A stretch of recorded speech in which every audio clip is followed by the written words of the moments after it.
ज़लज़ले से बलोचिस्तान के शहर आरान में कच्चे मकानात गिर गए। तबाही से निपटने के लिए पाक फौज के इमदादी दस्ते आरान और खुजदार रवाना कर दिए गए। ISPR के मुताबिक आरान में ज़लज़ले की तबाहकारी से निपटने के लिए पाक फौज और FP के इमदादी दस्ते रवाना कर दिए गए हैं। एक हेलीकॉप्टर भी मेडिकल टीमों के साथ ज़लज़ले से मुतासरा इलाके को रवाना किया गया है।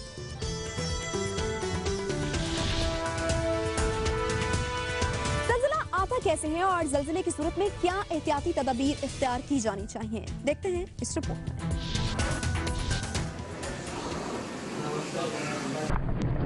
ज़लज़लों को अगर जमीन में जिंदगी की अलामत कहा जाए तो गलत ना होगा। इन ज़लज़लों की वजह से ही बरे आज़म वजूद में आए और तख्लीक का एक ऐसा अमल शुरू हुआ जो आज तक जारी है।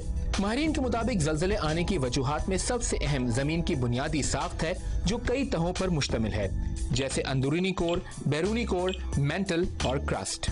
क्रस्ट जमीन का बाहरी खोल है जिसे आप जमीन की जिल्द भी कह सकते हैं, मगर ये जिल्द मुख्तलिफ टुकड़ों में बटी हुई है जिसे माहिरीन टेक्टोनिक प्लेट्स का नाम देते हैं। ये प्लेट जमीन की अंदरूनी हरारत की वजह से ज्यादातर हरकत में रहती है और जहाँ दो प्लेट्स आपस में मिलती हैं वहाँ उनके एक दूसरे से टकराने और रगड़ खाने से ज़लज़ले आते हैं। ज़लज़ला ज़मीन का अंदरूनी दबाव निकालने का एक कुदरती तरीका है और हर साल लाखों की तादाद में ज़लज़ले आते हैं जिनमें से कुछ तो हमें महसूस भी नहीं होते।